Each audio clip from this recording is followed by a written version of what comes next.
Pansin nyo naman siguro na bukod sa yung mga nasa gobyerno natin, mga walang modo, mga bastos, wala na rin mga respeto. Biruin mo, no? Saka walang kagatol-gatol. Tinanggal si VP Sara as a member or panel of National Security Commission, si PRRD, pati na rin itong mga dating presidente. Ito ay pambababoy sa ng Pilipinas, sa batas ng Pilipinas. Dahil, ito mga kababayan, no? Ang napaka-importante po nito na may magbabalanse, no? May magbabalanse. Kasi pag sila-sila na lang po ang nandyan, wala na po tayong alam. Pwede sila gumawa-gawa ng mga ganito na mayroong threat ang Pilipinas, may threat ang ating bansa, kailangan natin gumawa ng ganito, kailangan natin gumawa ng ganyan. Pero ito pangalawang pinakamataas na leader ng bansa, ganun na ganun nilang bastusin. Vice President yan eh. At nakaupo pa yan. Tayo pa kaya ng mga ordinaryong Pilipino. Kaya mga babayan, sobra-sobra na po ito. Ito tinanggal si VP Sara as a panel of National Security Commission. Yan po ang nangangalaga dito sa seguridad ng ating bansa. So sila-sila na lang po dyan. Pwede sila gumawa pati intel, pati intelligence community, intel gathering, na sila, blindsided na sila mga bossing. Yes. Kasi parang lumalabas, wala na silang hindi na sila konektado sa armed forces. So even sa mga intelligence community, mga intelligence officers, hindi na sila pwedeng mag-impose. Hindi na sila pwedeng mag-utos. Mawawala na ng transparency sa bayang Pilipinas pagka ganyan. Tanga na lang mga Pilipino pag hindi nila inisip na napakalaking panglalapastangan nito. Kailangan ng mga dating presidente, lalong-lalo na ng pangalawang presidente, ng impormasyon patungkol dito sa seguridad ng Pilipinas.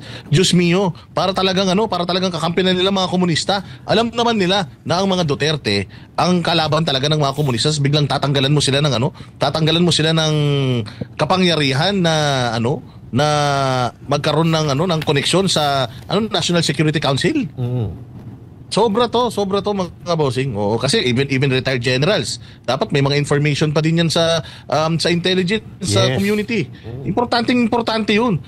Paano mong sasabihin na mas lalong magiging safe ang Pilipinas kung sila na lang mga nasa kapangyarihan yung may hawak ng information, yung mga wala sa kapangyarihan na alam naman natin na nagmamahal sa bayan na dapat dati naman nakakatanggap ng impormasyon, wala na talaga.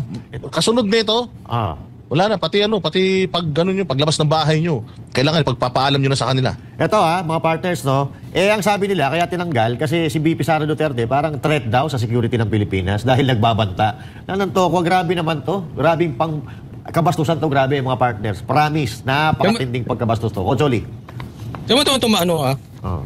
Tatanggalin mo si VP Sara dyan. Kaya nakakatakot yung nangyayari sa Pilipinas. Imaginein mo, isang vice president tatanggalin mo dyan. Tapos si Paduano sinisigawan ng isang general. Pambihira. Talaga nakakatakot yun. Pakukulong mo. Parang pinahiya mo, binastos-bastos mo. Binastos-bastos nitong si Paduano ng isang general. Abay, masakit yun. Kung ako'y sundalo, hindi lang ako sundalo. Pero kung ako'y sundalo, may masakit yun. General namin yan Wala na mabuti kung konektado sa Wala na ginagawang katarantaduhan. Tapos pagsisisi. Loko-loko si Sara, di gaganin nyo. Kaya nga loko-loko talaga, Coach Oli, mantakin mo Si Inday Sara, lumalaban sa insurhensya, lumalaban sa makakaliwa. Ginagamit yung kanyang pondo para itong mga makakaliwa hindi makapang-recruit ng mga estudyante mula mo sa elementary hanggang high school, hanggang kolehiyo. Tapos tatanggalan mo siya.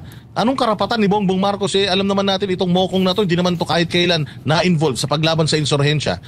Nung panahon nga ng tatay niya nagkaroon ng mga NPA sa Pilipinas. Ngayon naman, nung panahon niya, gusto naman niya, mukhang palakasin na naman ng NPA dito sa Pilipinas. Walang hiya talaga, Ibang klase talaga. Sagad sa laman ang kahayupan talaga, Coach Oli. Boss Dada, binanggit-banggit mo pa yan si Marcos. Kita mo nagpapahinga. Huwag mo istorbohin. Nakaupong presidente. Siya pumirma niya. He's clueless. Wala siyang alam sa nangyayari dito sa Pilipinas. Yung sabi mong, tama ka Wala siyang experience sa paglaban dyan sa mga yan. Tapos tatanggalan mo. Hayaan na natin siyang mamahinga. Basta tuloy mo lang kung ano Marcos ang ginagawa mo. Ituloy mo kasi marami na nag-aantay sa resulta nung ginagawa mo ngayon. Yun. At ayun hindi kaya si Joma Sison talagang tunay na tatay ni Marcos Jr. Baka. No? Kasi hindi mo naisip mo pa yun. Hindi kasi isipin niyo maigi siya lang nagbubukod. Palagay ko tatay niyan si SpongeBob. Baka yun talaga yung tatay niya Baka nga totoo nga yun sabi-sabi na hindi talaga anak ni Marcos Sr. yan si Marcos Jr. Kasi mas panig siya sa mga makakaliwa. Tsaka ito, speaking of sinasabi nilang threat daw, si VP Sara sa bansa natin. Sino ba yung threat? Tingnan nyo nga yung presidente, gustong magkagera dito sa Pilipinas. Lalong ginagalit ang China para lang lalong iniinis ang China. Oh, sino yung ano nyo na threat?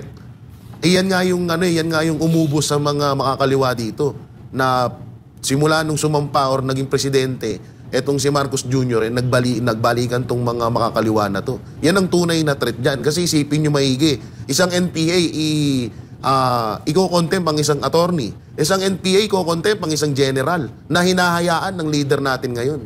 Kaya may tuturing talaga na anak ni Joe Masison tong si Marcos Jr. Grabe ka naman kay Tito Bongbong ko. Ikaw talaga, oo. Anyway, ngayon mga partner, napapansin nyo naman siguro na bukod sa yung mga nasa gobyerno natin, mga walang modo, mga bastos, wala na rin mga respeto.